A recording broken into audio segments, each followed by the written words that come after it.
Ancient Egypt. It was one of the earliest civilizations in the world, starting more than 5,000 years ago. It was a time of great advancements for humankind, resulting in some of the best architecture the world had seen for thousands of years. But that's not what we're gonna talk about today. What? One of the most advanced civilizations of the ancient world? Get that shit out of here, I can't make fun of that. What I can make fun of is the weirder side of ancient Egypt. Stuff that they don't teach you in schools, probably because it's completely useless and will probably scar you for life. But that's why I'm here. So without further ado, let's talk about the weirdest tales from ancient Egypt. Now probably the most famous thing about ancient Egypt is the pyramids of Giza. I mean, there's just something about old stuff stacked on top of each other that really gets both tourists and conspiracy theorists going. I mean, come on, give those ancient humans some credit. I've seen 2-year-olds play with Legos, okay? I'm pretty sure we didn't need alien help to figure out how to put stuff on top of other stuff and have it stay there. The real question is, why were they built in the first place? Is it aliens? Please say it's aliens. Are you running out of episode ideas? Yeah. Well, unfortunately, the explanation is a lot simpler.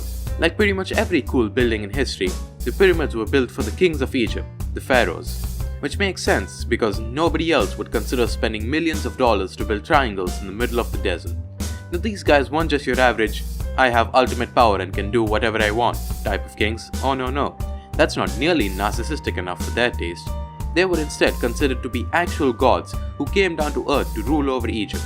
It was believed that when someone became a pharaoh, they actually became the falcon god Horus, and when they died, they became the god of the dead, Osiris.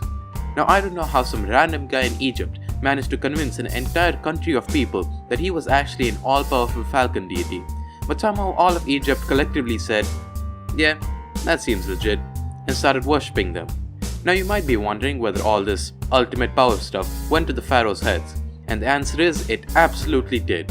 When they were alive, they were treated like, well, gods, but the real luxuries came to them when they died. Remember how they were supposed to turn into the god of the dead when they died? Well, pissing off the new god of the dead didn't seem like the best idea for a civilization that basically lived inside a death trap. So the Egyptians made sure that the pharaoh was treated properly even after their death.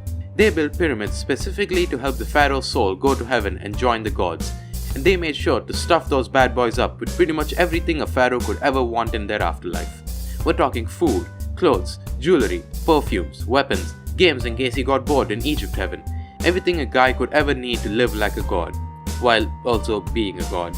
These pyramids had all the state-of-the-art features of 2500 BC, like air shafts, rooms for the king, queen, and sometimes other members of the royal family. Some pharaohs even went a step further and decided that they needed a few extra hands up in heaven.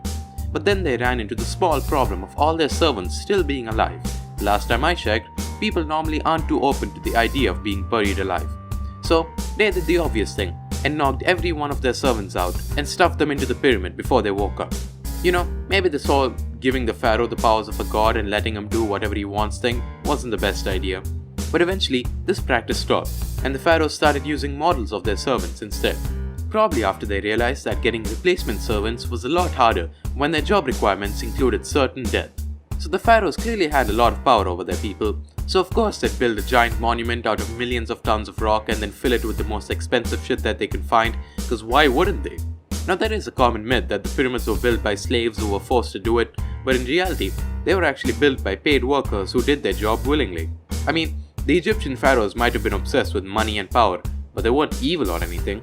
I mean, they did use slaves for farming and housework, but at least they weren't used as pyramids, so progress? The pyramids of Giza took around 20 years to build, and they were pretty advanced pieces of architecture, especially for being almost 5,000 years old. In fact, it took us 4,000 years to figure out how to make something taller than them. Just goes to show that all you need to do something great is hard work, dedication, the powers of a god, and a shit ton of cash. How inspirational. Now you might be wondering, if the pharaohs were considered to be literal reincarnations of gods who could make people build one of the greatest monuments of earth for them, what else could possibly reach their level of power? The answer is cats. No, not the sin against God that makes me regret having more than 0 eyes. I'm talking about the animal. Yes, just like a wine-dependent 30-year-old who thinks doing BuzzFeed quizzes is a real job, the Egyptians were obsessed with cats. One of the most popular Egyptian gods had the head of a cat, and cats were considered to be magical creatures with powers. The Egyptians had bracelets, necklaces, and holiday gifts, all featuring cats or kittens, so that they could hopefully get some of those powers. In fact, the punishment for killing a cat, even accidentally, was death. But to be fair, it would be a challenge to accidentally kill a cat when your top speed is slightly better than walking. I mean, I've seen cats avoid getting hit by cars way faster than that, and those guys didn't even have powers, I think. But if a pet did die of natural causes, the Egyptians would mourn by shaving their eyebrows. I guess some people mourn differently, and if a building caught fire, they would focus only on making sure the cats were safe before putting the fire out. I mean, if the cats really had powers, they could have probably put the fire out themselves, but hey, if a two-legged primate wants to worship me, then he gets to do all the hard stuff. Many pyramids also included the mummies of cats along with the pharaohs as an offering to the gods. The Egyptians liked their cats so much that, during a battle with the Persians who were trying to invade them in 525 BC, the Persians painted images of cats on their shields and held cats in front of them while attacking. The Egyptians were so scared of accidentally injuring a cat and offending the cat girl god that they chose to surrender and run away. This led to Persia winning the battle and taking over Egypt, all because of a goddamn cat girl. I guess we haven't changed a single bit. Now another thing that ancient Egypt is well known for is their knowledge of medicine. These guys were a Karen's wet dream. All natural cures that actually did something other than make your polio-infested kid smell like lavender. They knew that washing your hands and taking baths would prevent diseases, and they made detailed notes and texts about their medical practices. But they didn't get everything right. I mean, granted, this was 5,000 years ago, so you gotta have at least some weird shit in there. For starters, the ancient Egyptians used a toothpaste made of ox hooves, burnt eggshells, and pumice, which sounds like a recipe for DIY rat poison. They also had their own cure for bedwetting, which was to hang a bag of mouse bones around a person's neck while they sleep. Now this might seem like just another crazy cure from ancient times, but to be fair, traumatizing your 5-year-old by giving him the dead remains of a cute animal is a pretty good way of making sure he doesn't do something again. Sure, he might have some lasting psychological problems that he'll have to live with for the rest of his life, but hey, results are results. In fact, the Egyptians seem to have a strong hatred towards mice in general, which is kind of understandable. I mean, nowadays they're just cute little animals that we occasionally inject with toxic and dangerous chemicals, just to see what happens. But when you're a farmer in the middle of a desert and your only water source is filled with crocodiles, one mouse can mean the difference between starving to death and not starving to death, starving to life. You get the point.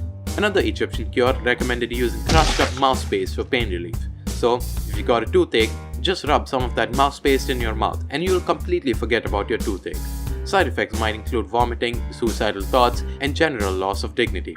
But one of the worst medical problems in ancient Egypt that they couldn't even find a cure for was one called schistosomiasis. It's dickworms. I just gotta put that out there.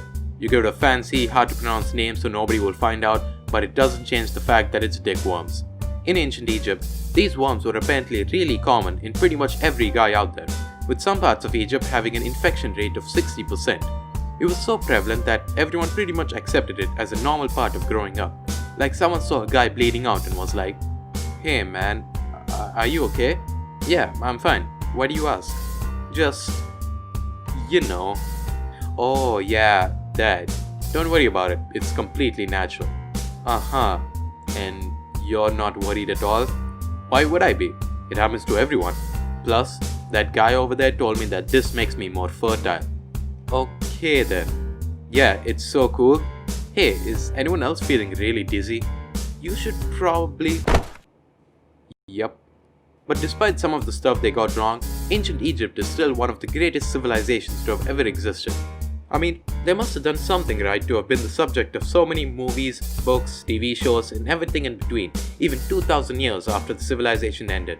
And now they've received the greatest honor of them all, being the subject of a bulbasaurav video. So yeah, those were the weirdest tales and facts from Egyptian history.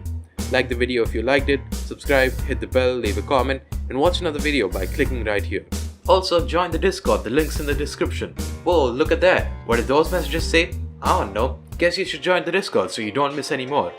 Anyway, I'll see you guys later. I got bands, they multiply, yeah.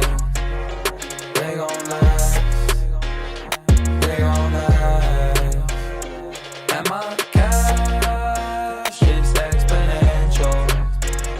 They gon' last, they gon' last.